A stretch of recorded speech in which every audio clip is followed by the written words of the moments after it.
It is officially that time of the week, the time that everyone has been looking forward to. We know that. The time that we get to spend with Hanok Young, all the way from Modain, Israel, a land of sanity. Nah, probably about as crazy there as it is here. What do you think, Hanok? Very much the case. The only thing we were saying about is we got on this bandwagon with banning tourists from coming in, infecting the whole country. And we were on lockdown when the American government was still saying it's not going to be an issue in America. Yeah. So we're already out of lockdown. You know, the gym's open, schools are, going to have kids again. They're talking about opening up the pools in June. Wow. The only thing that I don't have are tourists to guide, Yeah. because the only thing that remains basically closed is the airport. Actually, the airport technically is open. It's just non-citizens typically can't come in. Yeah. Now, I did see an article to where they are actually discussing the possibilities. Now, Yes. it's going to be an interesting thing because, my commitment is I want to be on one of the first flights. But here's the deal. They're saying that everyone's going to have go through testing or have had a recent test. And I'm so opposed to these tests and things, but I know. hey, you got to do what you got to do. People will have to get to the airport 4 hours prior to leave. It's going to be a nightmare getting through Ben Gurion, but hey, it is what it is, and Yeah. we'll do what we got to do. So, do I you have any time frame on that? Okay.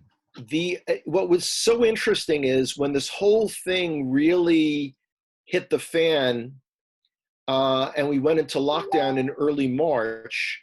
What happened was the government was announcing at that time that they expected to have people coming by September.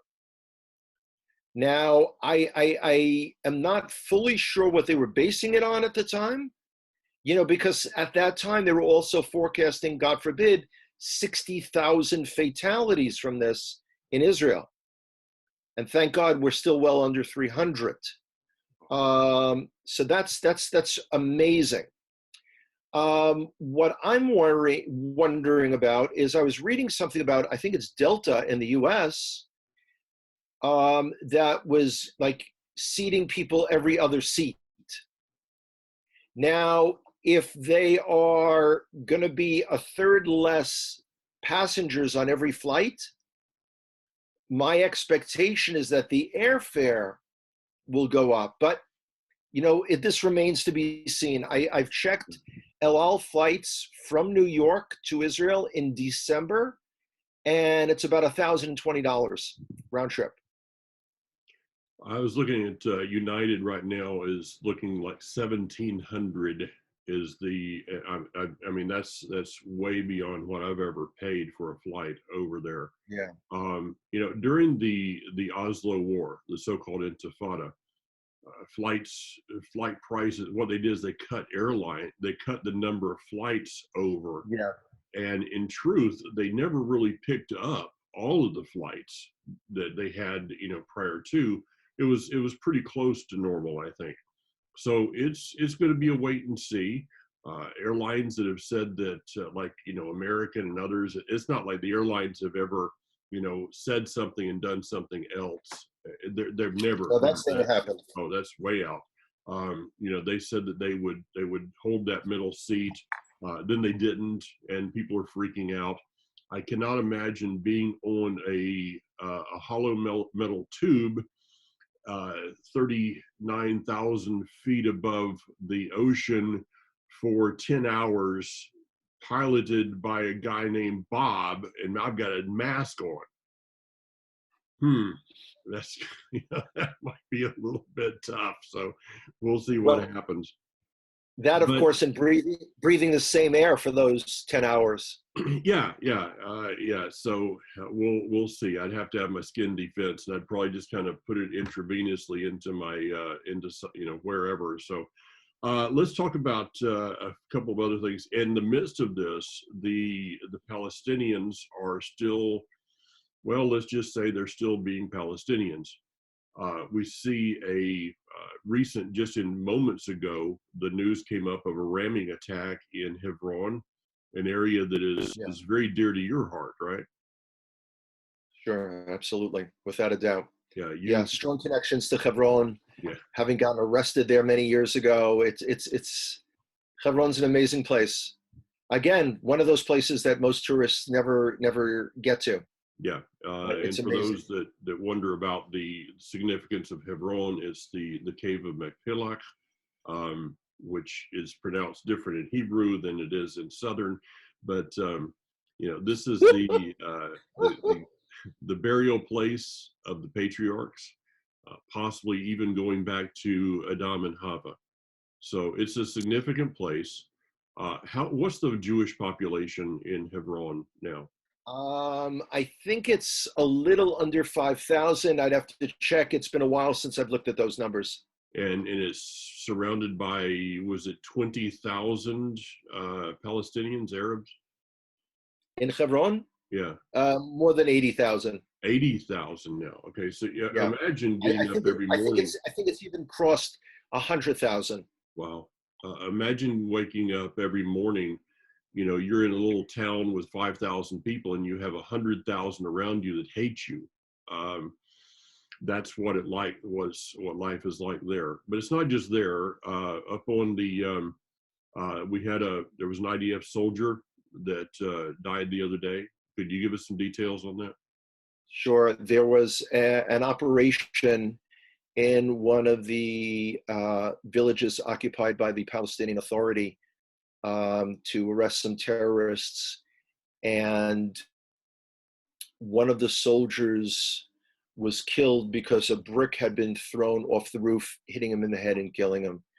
So first of all, may Hashem and the IDF avenge his blood.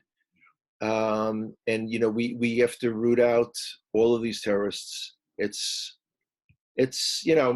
what's amazing is you can tell that the COVID-19 situation is getting really much better here, because all of a sudden, people saying like, wow, I could, instead of, smacking themselves that they could have had a V8, it's like, wow, I could go out and kill a Jew today. Yeah. So yeah. I read a report of this soldier, Amit Yagal, or I'm probably pronouncing that bad too.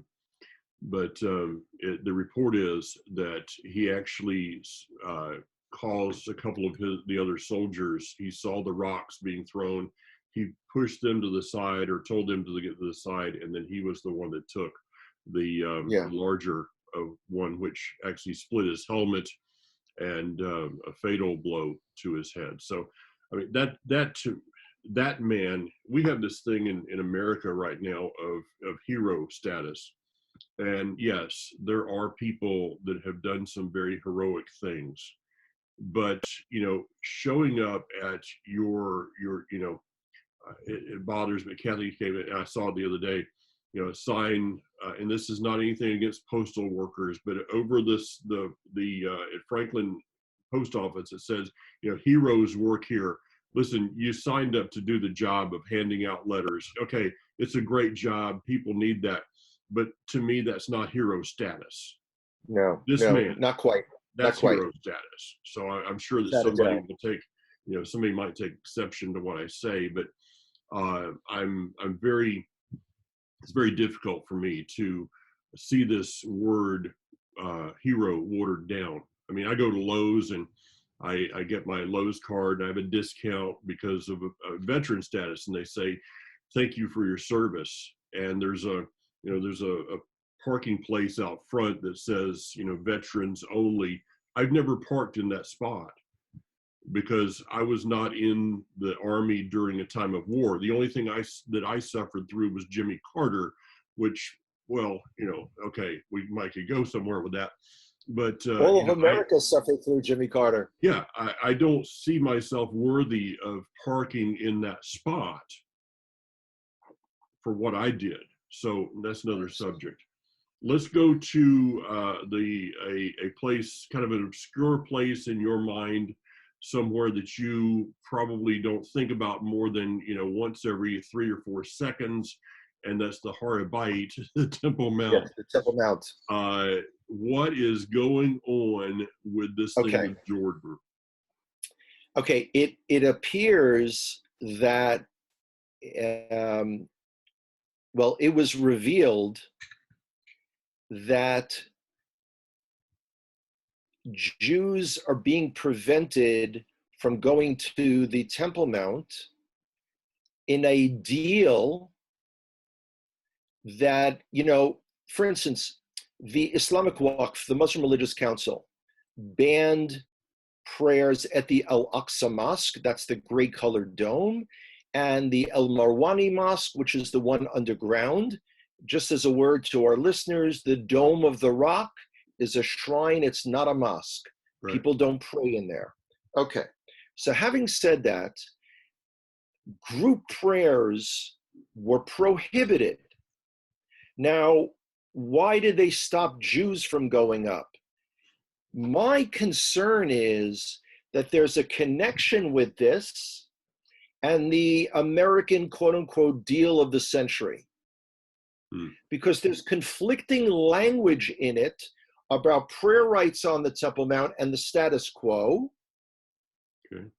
And also, there's concern that the Jordanian government will freak out when Israel declares, assuming Israel declares sovereignty over the Jordan Valley. Now, Jordan is one of two countries, Egypt is the other, that we have a quote-unquote peace treaty with. That's not peace like the US and Canada. No. This is a cold peace. They hate us, but there's no open warfare, which I guess for this part of the world is a big thing. The difference between salam and the hudna. I mean, that's the word. My gut is telling me, my spidey sense is tingling. I think that there's something untoward there, in the same way that Mike Pompeo, America's Secretary of State, came here, and this is a quote, that Israel's business relationships with China are dangerous. Dangerous? He didn't say problematic. He didn't say of concern to the American government. He said they're dangerous. Dangerous to whom? Perceived as dangerous by whom? Now, if you, hypothetically speaking, are a vassal state somewhere in the world, paying homage to the Babylon or Egypt of its time, when that Babylon or Egypt is snapping their fingers, y'all better get up and dance the two-step. So that's what Chanoch's spidey sense is tingling. For those of our friends that are listening who are unfamiliar with spidey sense and Spider-Man, y'all got to read some serious Marvel comics. Sorry. Now you know what Hanoch does during isolation. He's been reading too many comics. I tell you, for a serious hugger like me, this is a slow, painful death. Yeah. I can't. I mean, we're able to get out here. We can do the basic things. I can go to a store. They may, when Kathy walks into a store without a mask on, she says people look at her a little strange. They don't look at me because I have that, kind of that facial expression, like, don't even do it. That's why we get along so well, I guess. So life seems like it seems like life is close to some kind of normal, except for the fact that tourists have become extinct. Right. Many businesses are still not back yet because they have to comply with certain guidelines of how many people. I know a number of people who had gotten a 2-month unpaid leave or vacation, starting in March, mid-March, and have now gotten a note saying there's no more job for you here. Now, again, I may have stated this in a previous conversation with us, but it's important for people to understand. Israel in February was at 4% unemployment. As of today, it's 27%. Admittedly, many of those jobs will come back. I am blessed with working in an amazing profession, being a licensed Israeli tour guide, showing people Israel with my eyes, but we are probably in the last group that will be able to go back to work, and that's going to be about another 6 months. So it's a bit of a challenge. Yeah, I just got an email from a friend of mine that her husband was laid off on the North Slope this morning. I mean, went from a very good job on the North Slope. I've known people, having time in Alaska myself, and it's a great job. It's a difficult job, but he walked in today and no job. So for all of those that are, just really thrilled over the price of gas right now, that it's, you're posting pictures that it's come down to whatever it is in your state. There is a price point that it becomes problematic for people. We've hit that price point. We've hit that place that people's jobs, the humor point is, I'm getting 3 weeks to the gallon. Well, I've seen that. Because you're not going. Okay, so gas is $1 and whatever a gallon, but you're not going anywhere, so you're not using any of that cheap gas. We really need the price of oil to go back up. We need the price of gas to go back up. America needs to get back to work. Yeah. Simply, especially the person that does my hair really needs to get back to work, because I've about got this ponytail thing going on back there, and so is it a ponytail or a mullet? I can't really see from here. Mullet is a fish that we used to eat in North Florida. Okay, gotcha. Never mind. Yeah, changing topics. Right. So I won't even go there. Right. One thing before we get to the end, and I forget, I want to encourage people that have questions about Israel, have questions about our upcoming Connect to Israel tour, other things, when videos that I'm releasing now, when I'll be back in the States speaking, please have them go to my website, kolyehuda.com, KOLYEHUDA.com. Write to me. Stay in touch. Yeah. I miss you. I miss y'all. This is just a great time that people can open the Word and can see things, and if they've got questions, you're a good resource there. I get so many resources from Israel, and I have to tell you, I'm coming up on. I wanted to see that. I want to check something real quick here as we're doing this. It was May of 1998 that I came to Israel the first time. And in fact, it was May 21st. Wow. Next Thursday is my anniversary.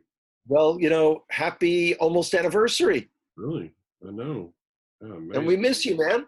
Yeah. So, I have learned more from my Jewish brothers, sisters, friends about Scripture than I did in many years in a church pew. And I'm thankful for those years, but the depth that I hear when I read your blog, or I read Moshe Kempinski's, or thankful he's back at Shorashim and made that walk, put it on Facebook Live the other day of just walking down to the Western Wall. It was just amazing. And the connection, I'm so thankful. I look back and out of all the people that went with us on that pastor's fam trip, to the best of my knowledge, I'm the only one whose life changed. Yeah. Everyone else that I know of continued in the same place they were at. That's humbling. That's really, really humbling and a little scary at the same time. Parting words. Oh, well, in that case, or anything else. I would say, instead of spending your time racking your brain, figuring out where COVID-19 came from and who was involved and who's not involved, realize that this is a time where you're being challenged to maintain your focus on the restoration of all of Israel. If your focus shifts, squirrel, squirrel, squirrel, you're sorting yourself out. I know that's a heavy thing to end with, but I'm telling you, the restoration is coming. Stay in the game. Keep your head in the game. Stop trying to create a new Boston Tea Party around everything that's happening. We wear masks in Israel. I go to the mall now. Now, again, I wear the bandana, the cops and robbers style, of course, using, Marine Corps desert camouflage. A woman said to me in a household store yesterday, said, 3 months ago, if someone would have walked in like that, we would have put up our hands and given them money. Now I ask you, what can I get for you? That's the world we live in. Yeah.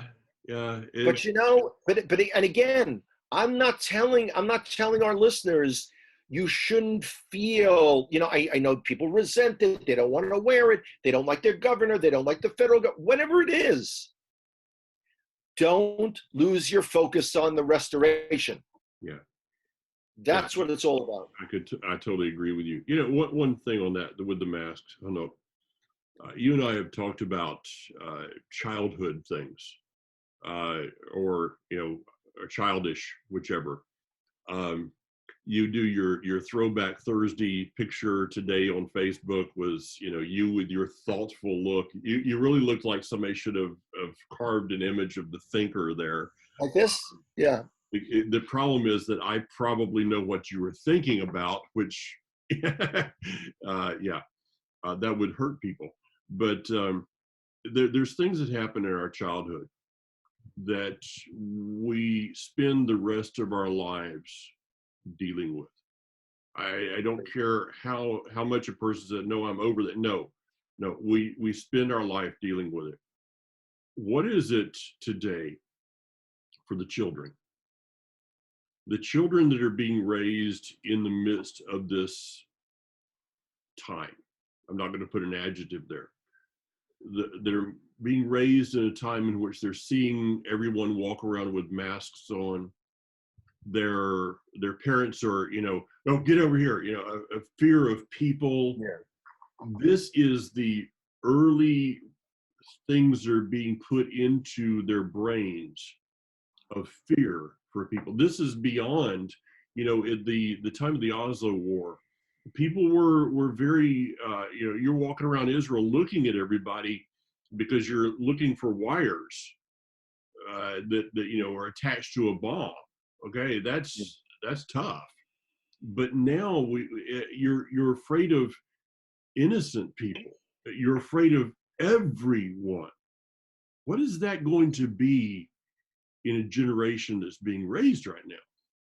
It's a great question, and in particular in Israel, where we're such a touchy-feely, hugging everybody society, ach shali, my brother, my, neshama, my heart, my soul. Yeah, I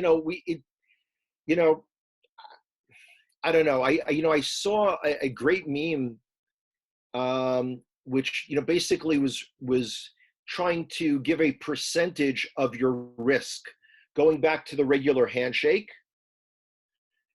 going to a fist bump, which is much less, or using an old martial arts move, sweeping the leg out of the person in front of you.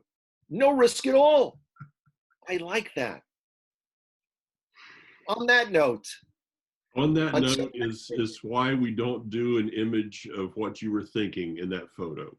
exactly. Eureka. Abracadabra. All right. Yeah. Shalom from Israel. Talk to you soon, Mike. All right. Take care. Bye-bye. Bye.